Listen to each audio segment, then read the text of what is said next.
firefighter paramedic Tom Eldridge, Station 69, Rancho Mirage, and this is Report on Conditions. This week, we'll take you to the Santa Ana Riverbottom fire in the city of Rubidoux, and we highlight our fire communications dispatchers.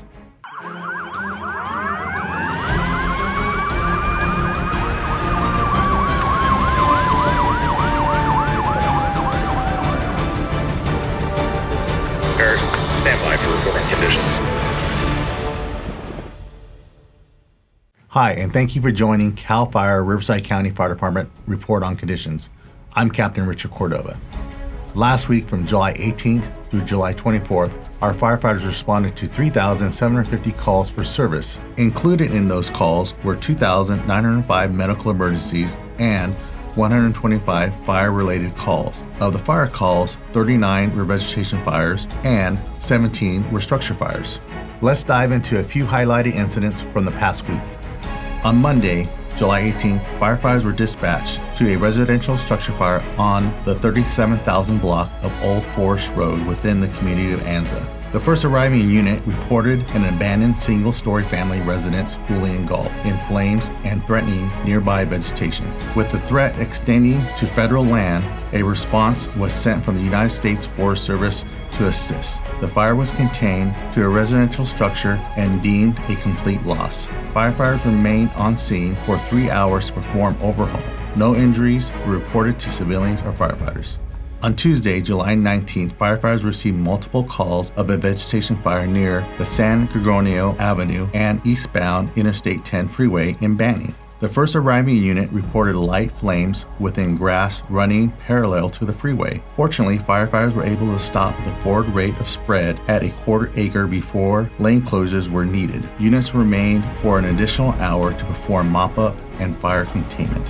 On Tuesday, July 19th, firefighters received reports of a vegetation fire near the crossing of D. Bertola Road and Anza Road in Temecula. The first arriving unit reported about 2 acres burning in grass with moderate rate of spread. Due to weather complications and a threat to state responsible area land, additional resources were requested. The fire was contained to 5 acres before it was able to damage any nearby structures. Firefighters remained on scene for an additional hour to perform mop-up. No civilians or firefighter injuries were reported. On Thursday, July 21st, Riverside County firefighters and Riverside City firefighters were dispatched to a vegetation fire at the Santa Ana Riverbottom in Rubidoux. With the fire being in multiple jurisdictions, CAL FIRE, Riverside County Fire Department, and Riverside City Fire Department entered into unified command to manage the incident. The flames burned 43 acres before resources were able to stop the forward rate of spread. Crews remained on scene throughout the day for mop-up and patrol. No civilians or firefighter injuries were reported. On Saturday, July 23rd, firefighters received several calls of a residential structure fire at the 15,600 block of Grand Avenue in Lake Elsinore. The first unit on scene reported a single-wide mobile home 50% involved with flames. After an aggressive attack on the residence, firefighters were able to keep the fire contained to the structure with no additional damage to surrounding exposures. Fortunately, no residents were home at the time of the fire, but Riverside County Animal Control was dispatched to the scene for 2 animals that perished at the incident. No injuries to either civilian or firefighters were reported.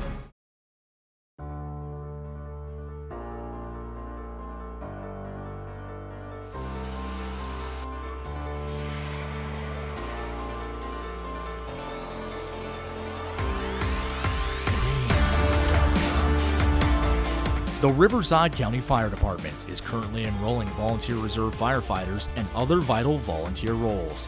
Whether you want to start an exciting career in the fire service or just want to serve your community, visit rvcfire.org to find out more.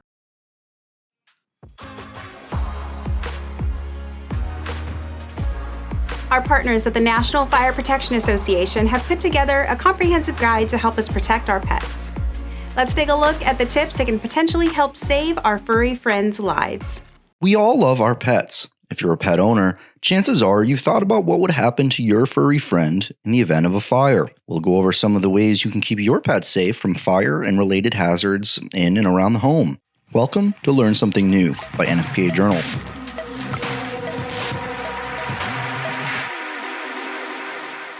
One, keep pets away from open flames and other things that get hot. This could include candles, lamps, space heaters, and stoves and other cooking equipment. After all, pets are curious, and they may try to inspect these things or even just accidentally bump into them. This could not only burn them, but also lead to a fire. 2. Keep an eye on pets to make sure they don't chew through electrical cords. And if you do find some wires that look like they've been chewed on by your pet, it's time to replace them and to move them to a location where pets are less likely to come into contact with them. 3.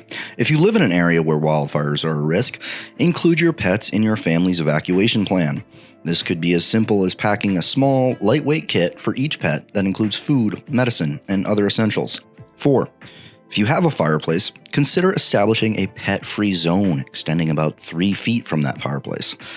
Also, keep in mind that chimney vents that are located outdoors can get extremely hot, and you should keep pets away from those as well. Perhaps the most important tip that NFPA offers, though, is that if you do experience a home fire, don't go back inside for your pet. This can be a difficult message to follow because our pets are so often considered beloved members of the family. If you can lead them out at the same time you make your exit without jeopardizing your ability to get out safely, that's fine. But don't spend any additional time trying to get them out, especially when you may have as little as 2 minutes to escape safely from the time the smoke alarm sounds. Thanks for watching. If you like these Learn Something New videos, please let us know by leaving us a positive comment and telling your friends about them. As always, subscribe to NFPA's YouTube channel for more content like this.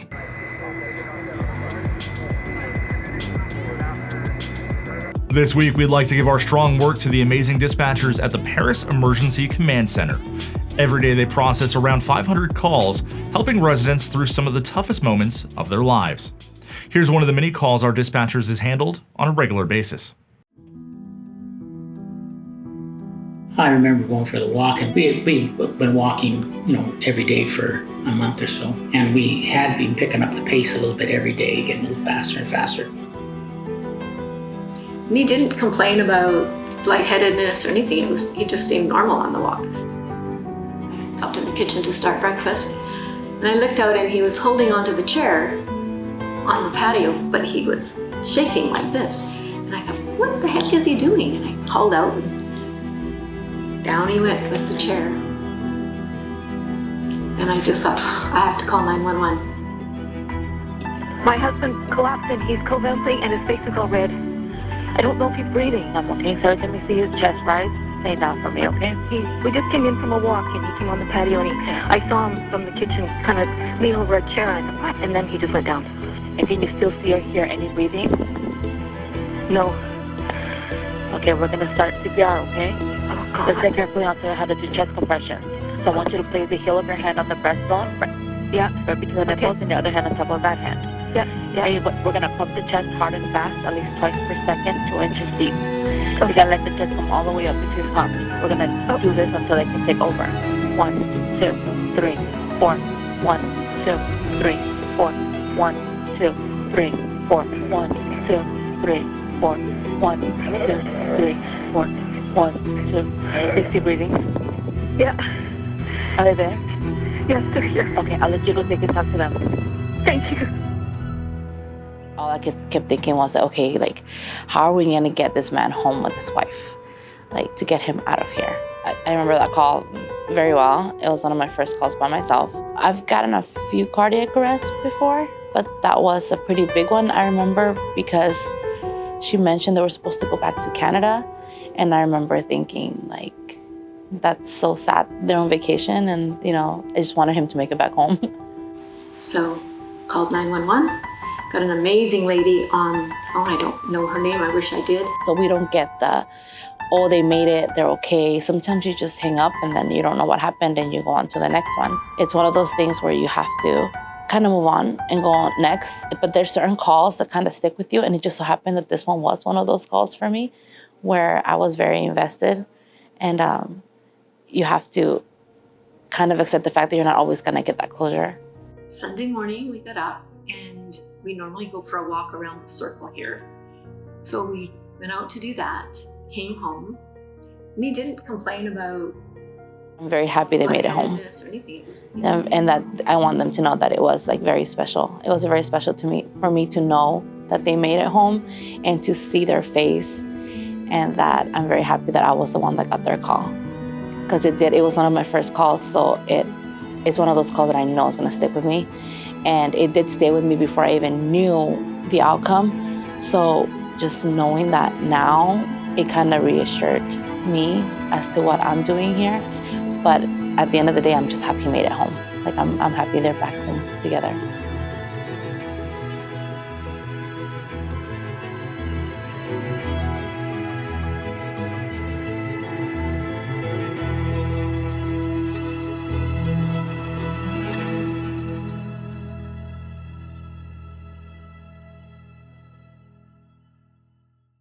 In cooperation with the Warrior Care program, Riverside County Fire Department has created a new initiative specifically designed for military personnel to cross-train into a firefighter position. Let's join its first and only candidate so far in this week's Shout-Out.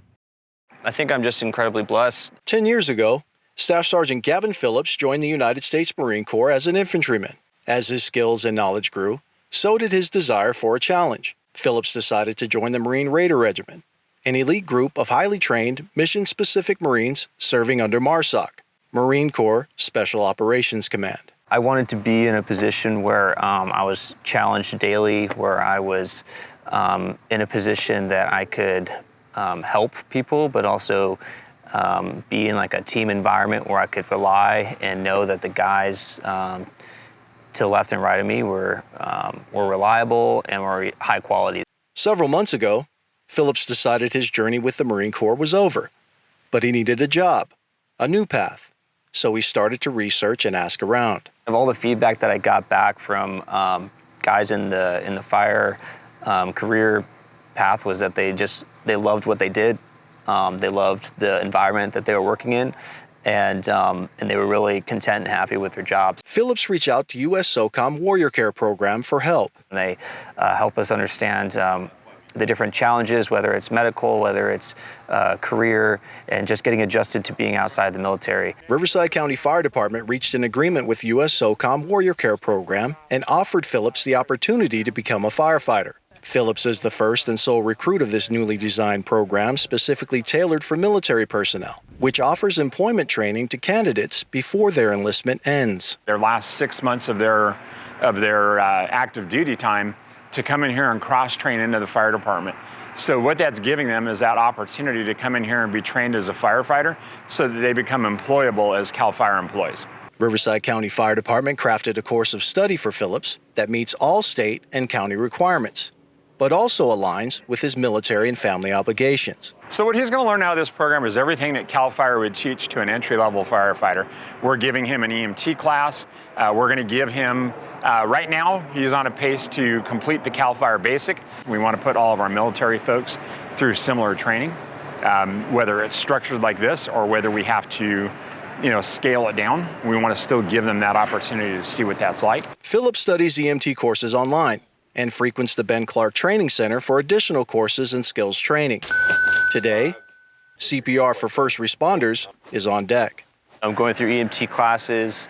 I'm also got to meet some basic requirements for the state to be able to be at a fire station and to go on or shadow any calls. Once the requirements are met, Phillips will be eligible and qualified for the hiring process. The first thing is to get the foot in the door and to start with getting my firefighter one. I always look for more challenges the same way I have in the military, so I'd like to do paramedic and continue to kind of work my way up. LaRusso says the program is the start of something they hope to offer to more military members in the future. They understand structure, they understand the things that we go through, and it has a lot of that same camaraderie, so they're a natural fit into our system. Always faithful, always forward. The resources and the opportunities there, the only thing left is, for me to fulfill my part and to just show up, do the work, and get through the process. So I'm just ready to get going, ready to start, and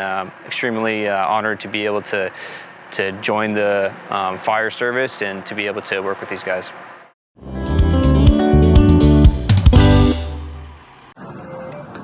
Do you guys have meetings? Yes, we have meetings every morning. We sit around the breakfast table, have a healthy breakfast, discuss the plan for the day, what we're going to do for training, prepare to run calls, stay hydrated, and fit for duty. This past Saturday, Fire Systems Inspector Lucero Iniguez and Ruben Diaz were guests at the Pueblo Unido event in the community of Thermal. During their attendance, they answered questions from the community regarding fire prevention techniques, as well as educated residents on the topics of unpermitted and illegal fireworks. In addition, one engine and patrol unit were also in attendance, providing further details on how to create defensible space around mobile homes and property boundaries. All in all, the team supplied valuable information to everyone in attendance. Thank you to the nonprofit organization Pueblo Unido for inviting us to interact with and educate residents of the county. To stay up to date on current incidents as they happen in Riverside County, be sure to follow us at CAL FIRE RU on Twitter, Instagram, and Facebook. Did you happen to capture any pictures or videos of our firefighters in action? If so, send them our way at rupio@fire.ca.gov. On behalf of your CAL FIRE Riverside County Fire Department Public Affairs and Community Education Bureau, I'm Captain Richard Cordova. Thank you for watching.